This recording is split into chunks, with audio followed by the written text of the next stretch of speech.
Ron was talking about how he felt like maybe you're playing a little bit more disciplined this year. You're coming to your third year. Do you feel that's the case, and if so, where? I mean, I feel like, obviously second year in the defense, you're getting a better grasp of things. You can start thinking about second-level stuff. You're not thinking about necessarily exactly what your job is. You can kind of focus on what the offense is giving you, your looks, anticipate some plays that are coming. And then when you see what you're anticipating, then you can be a step quicker. You can, have more confidence in terms of, hey, I know I can help somebody out here. I can help somebody out there. I know where my help's at, so I could take a shot here or a shot there. So I just think it's, second year in the defense, getting a lot more confidence in it. Has it helped you just even in things like coverage? I mean, the coverage aspect in terms of, man-to-man, it's just, man-to-man coverage, being patient, trusting my speed, not lunging, and just having good eyes. And, when I do that, make a good play. When I don't, Logan got me yesterday on, you obviously saw those bad eyes yesterday, so.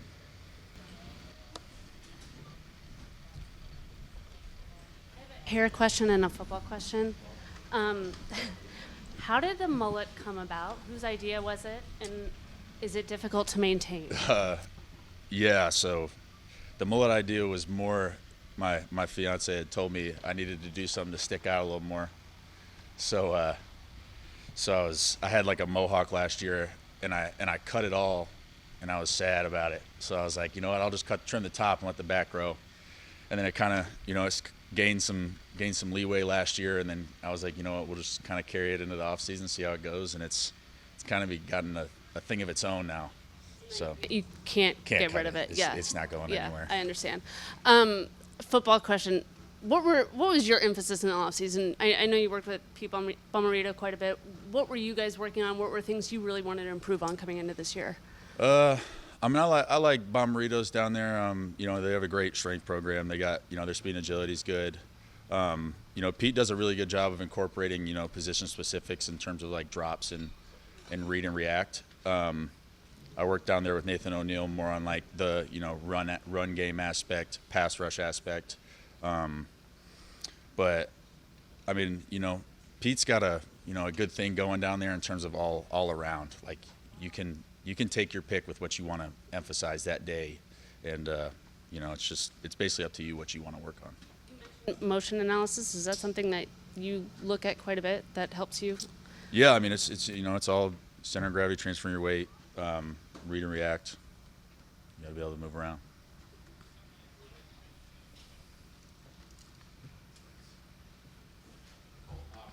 You first got here, a lot was made of your speed, and I'm just curious, over time now, how have you learned to, I guess to some degree, weaponize that, like use it not just to be fast, but be more efficient out on the field?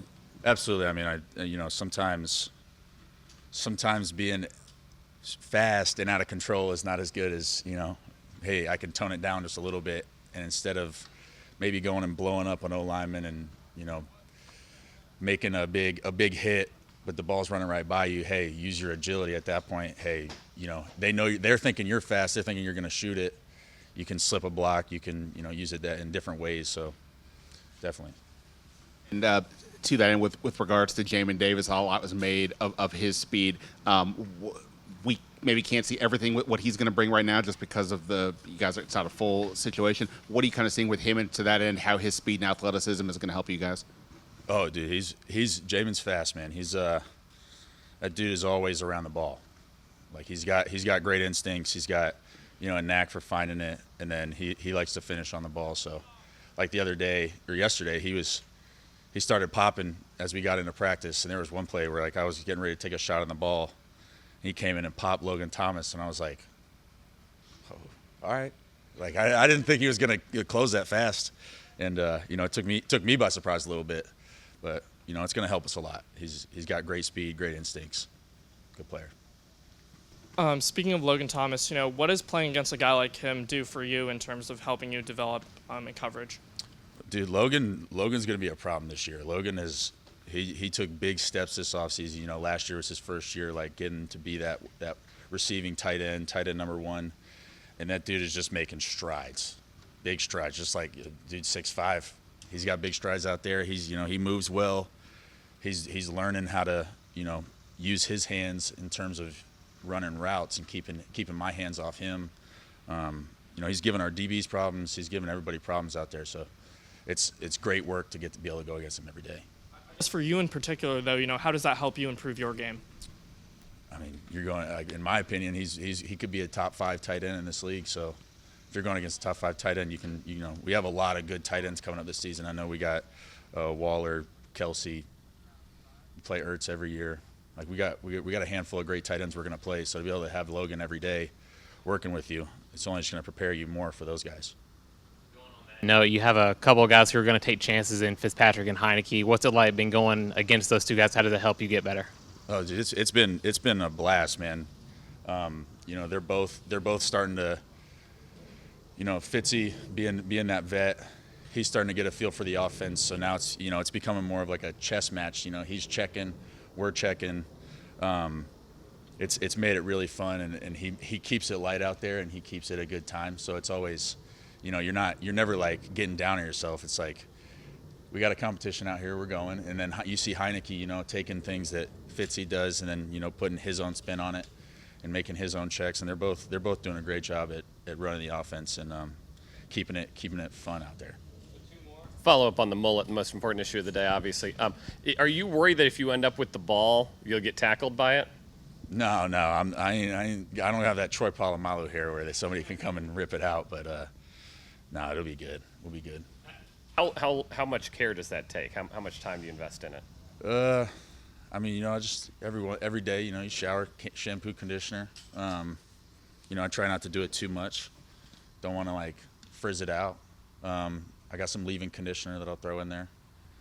Got to comb it every day, or else it'll start dreading up. It's kind of curly, so if I don't comb it out, it'll start dreading up, and I'll start looking rough back there. Going back to speed, what was that process like of, I guess, refining it, or how did you kind of get to that point, you feel like? I just say it's just once you have the confidence and I know where I need to go, so I can go with confidence. When you're unsure, you're hesitant, or you're not necessarily running exactly where you need to go. And for we always talked about linebacker, efficiency of movement. How can I get to where I need to be in the least amount of steps? If I know the play's going over here and they're trying to give me some window dressing over here, know where to put your eyes so I can know where I'm supposed to go, and then use your speed and be confident in it and be able to, just trust your reads. Were there any instances last year, I don't know about specific plays or weeks or whatever, but how did you kind of start to see yourself implement what you're talking about?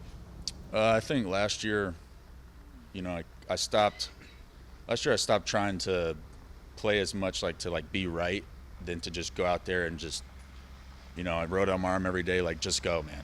Just play fast. You're going to make mistakes. They preach it every day. So just start trusting that, you're a good, believe in yourself, and everything else will take care of itself, and go out there and have fun.